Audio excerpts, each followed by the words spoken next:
कुछ दिनों पहले हिंदूफोबिया वॉच नाम के एक एक्स अकाउंट ने अपने एक पोस्ट में वी द्रविडियंस नाम के एक हिंदूफोबिक और रीजनलिस्ट हैंडल के एडमिन्स के बारे में लोगों को बताया। ये ट्विटर या एक्स अकाउंट मई 2019 में बनाया गया था और फिर धीरे धीरे ये इंस्टाग्राम, फेसबुक, टेलीग्राम और यूट्यूब सब पर आ गया।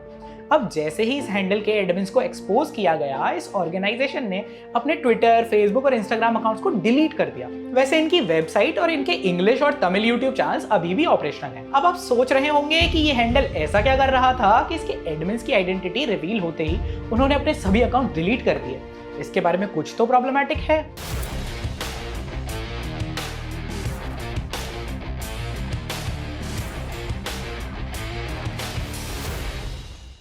तो बेसिकली वी द्रविडियंस एक सेल्फ प्रोक्लेम्ड पॉलिटिकल ऑर्गेनाइजेशन है जो द्रविडम की आइडियोलॉजी की बात करती है और ईवी रामास्वामी नायकर, भीमराव अंबेडकर, सीएन अन्नादुरई और करुणानिधि जैसे नेताओं को अपना आदर्श बताती है। इनके लगभग सभी सोशल मीडिया अकाउंट्स एक रीजनलिस्ट और सॉफ्ट सेपरेटिस्ट एजेंडा पुश करते हैं, जिसके लिए वो एंटी हिंदू बिगटरी का सहारा भी लेते हैं। अब आप इस हैंडल का नाम ध्यान से देखिए, वी द्रविडियंस। यहां द्रविडियंस के पहले वी देखकर आपके मन में तुरंत आया होगा कि ये द्रविडियंस के बिहाफ पर बात करने वाली कोई ऑर्गेनाइजेशन है जो साउथ इंडियंस की ओपिनियन को रिप्रेजेंट करती है, लेकिन इसका सच इससे बिल्कुल अलग है।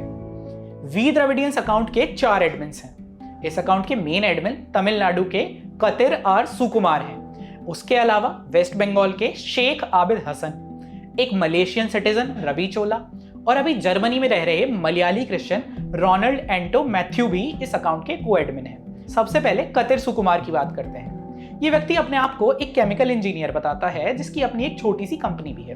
वैसे इसने अपना करियर जर्नलिज्म से शुरू किया था। सबसे इंटरेस्टिंग बात है कि कतिर एक पब्लिश्ड ऑथर है जिसने डीएम के सुप्रीमो एम.के. स्टालिन पर एक बुक लिखी है। बुक का नाम why we need MKS as prime minister of India. अब इस बायोग्राफी के लॉन्च पर कतिर ने ऐसे कई बड़े बड़े लोगों के साथ स्टेज शेयर किया जो स्टाउंच डीएम के सपोर्टर्स हैं या किसी ना किसी तरह से डीएमके से तो जुड़े ही हुए हैं, जैसे डॉक्टर जयराजन जो स्टालिन की डीएमके सरकार में स्टेट प्लानिंग कमीशन के वाइस चेयरमैन हैं। इसके अलावा कतिर डीएमके एमपी एमएम अब्दुल्ला और self proclaimed Bharatanatyam dancer Zakir Hussain से भी इस इवेंट में मिला था। ये लोग भी अपने आप में काफी प्रॉब्लमैटिक हैं। जैसे डीएमके एमपी एमएम अब्दुल्ला ने तो आर्टिकल 370 के एब्रोगेशन के समय राज्यसभा में पेरियार को कोट करके कहा था कि कश्मीर के भारत से अलग होने का समर्थन किया जाना चाहिए और कहा था कि भारत सरकार वहां पर ह्यूमन राइट्स वायलेशन करती है। Every race has the right to self-determination. That appeals to the people of Kashmir as well. Can we believe in constitution with such kind of observations? इस इवेंट से अलग भी कतिर ने एम.के. स्टालिन और उनके बेटे उदयनिधि स्टालिन को ये बुक इन पर्सन प्रेजेंट की है। यानी कतिर डीएमके गवर्नमेंट और द्रविडियन इकोसिस्टम में काफी वेल कनेक्टेड है। ये व्यक्ति पब्लिकली एंटी हिंदू हेट फैलाता है, बीजेपी, आरएसएस और ब्राह्मणों को गालियां देता है, नॉर्थ वर्सेस साउथ नैरेटिव्स को प्रमोट करता है और तो और साउथ इंडिया को भारत से अलग दिखाने की कोशिश करता है।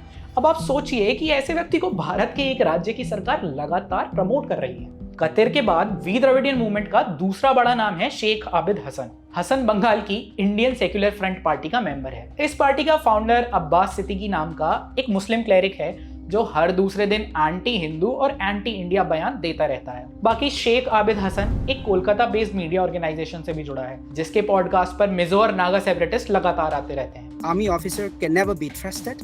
हसन कहता है कि मणिपुर वायलेंस के लिए केवल मेतेईज और भारत सरकार दोषी है। एक पोस्ट में तो वो ये तक कह देता है कि यदि उसकी पार्टी सरकार में आएगी तो सभी हिंदू मेतेईज का कत्लेआम कर देगा। और अभी कुछ दिन पहले तिरुपति मंदिर के प्रसाद में बीफ टेलो पाए जाने पर वो आंध्र प्रदेश के क्रिश्चियन सीएम जगन मोहन रेड्डी को हिंदुओं का अपमान करने के लिए कॉम्प्लीमेंट भी कर रहा था। अब सोचिए कि एक बंगाली मुसलमान वी द्रविडियंस नाम का अकाउंट चलाकर दक्षिण भारत के लोगों का प्रवक्ता क्यों बना घूम रहा है। अब आप सोच रहे होंगे कि ऐसे तो कई एनोनिमस अकाउंट सोशल मीडिया पर हैं जो अलग अलग इश्यूज पर इस तरह के इन्फ्लेमेटरी पोस्ट करते रहते हैं और उसका रियलिटी से क्या ही लेना देना होता है, लेकिन ऐसा नहीं है। 2016 के इंटरनेट बूम के बाद से ही इंटरनेट पर बढ़ते यूजर्स के चलते सोशल मीडिया प्लेटफॉर्म्स किसी भी बात को कहने का एक प्रोमिनेंट मीडियम बन गए हैं।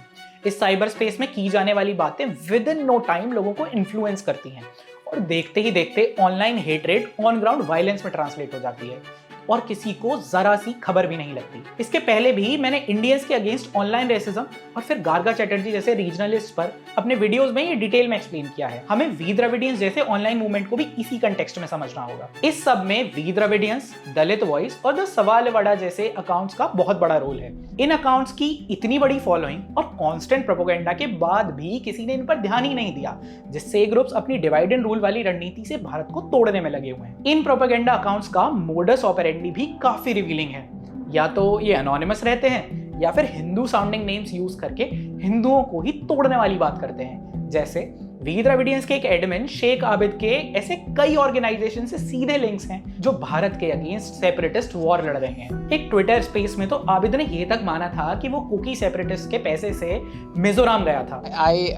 I went to Aizawl on Kuki money, okay, and there I met R. Lalting Liana, who was the MNF.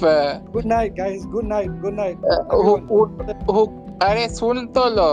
हिंदुओं को गाली देना और मेतेईस का सर्वनाश कर देने की धमकी देना। वी द्रविडियंस के नाम पर एनोनिमिटी में रहते हुए ये लोग हर तरह की एंटी नेशनल आइडियोलॉजी को बिना किसी डर के प्रमोट करते रहते हैं। ये सब अलग अलग रीजनल और रिलीजियस बैकग्राउंड से आते हैं, लेकिन एंटी हिंदू हेट फैलाने के लिए ये सब एक साथ आ गए हैं।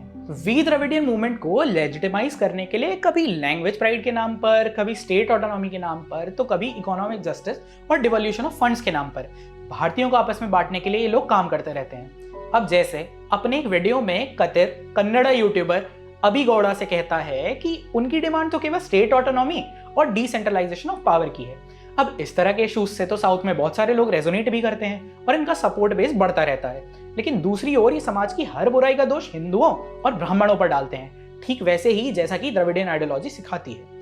हिंदुओं और उनके भगवानों पर जिस तरह की घटिया टिप्पणियां ये करते हैं वो कहीं से भी ब्लास्फेमी से कम नहीं है। जैसे द्रविडियन मूवमेंट के फाउंडर ईवी रामास्वामी ने स्टीरियोटाइप्स तोड़ने और रैशनैलिटी फैलाने के नाम पर केवल हिंदू भगवानों की मूर्तियां तोड़ी थी, ठीक वैसे ही वी द्रविडियन के एडमिन्स भी बस हिंदू ट्रेडिशन और गॉड्स को अब्यूज करके रुक जाते हैं। कतिर जीसस को तो एक रैशनलिस्ट रिफॉर्मर कहता है, लेकिन गणेश चतुर्थी का मजाक बनाने से वो नहीं चूकता। वो अपने पोस्ट में सनातन धर्म को डेंगू मलेरिया कहने वाले उदयनिधि स्टालिन को डिस्ट्रॉयर ऑफ सनातन सिविलाइजेशन कहकर सेलिब्रेट करता है। इस इशू में सभी हिंदुओं और भारतीयों के लिए कई सीख हैं। पिछले कुछ समय में इंटरनेट पर ऐसे रीजनलिस्ट, सॉफ्ट सेपरेटिस्ट और हिंदू फोबिक अकाउंट्स बहुत बड़े हैं। ये अकाउंट्स एनोनिमिटी या एक फेक हिंदू आइडेंटिटी क्रिएट करके भारत को बांटने का काम कर रहे हैं। सेक्युलर लिबरलिज्म, द्रविडियनिज्म, अम्बेडकरिज्म और ट्राइबल राइट्स के नाम पर ये अकाउंट्स केवल हिंदू और सनातन धर्म को टारगेट करते हैं और दिखाते ऐसा हैं कि ये वॉइस ऑफ तमिल्स या वॉइस ऑफ दलित्स को रिप्रेजेंट करते हैं। ऐसे मेजॉरिटी अकाउंट्स के पीछे कोई ना कोई मुस्लिम या क्रिश्चियन व्यक्ति होता है जिनका दलितों या दक्षिण भारत के लोगों से कोई जुड़ाव नहीं होता। उनका केवल एक ही एजेंडा है, भारत को बांटना। क्योंकि अगर वी द्रविडियंस के मुस्लिम और क्रिश्चियन एडमिन्स वास्तव में इन आइडियोलॉजीज में विश्वास करते तो हिंदुइज्म के साथ साथ इस्लाम और क्रिश्चियनिटी को भी तो इर्रेशनल और अनसाइंटिफिक मानते हैं, लेकिन वो अपने आप को एक डिवोट मुस्लिम और क्रिश्चियन प्रोक्लेम करते हैं। इसका सीधा अर्थ ये है कि ये आइडियोलॉजीज केवल इन ब्रेकिंग इंडिया फोर्सेस के लिए एंटी हिंदू हेट का एक व्हीकल है और कुछ भी नहीं।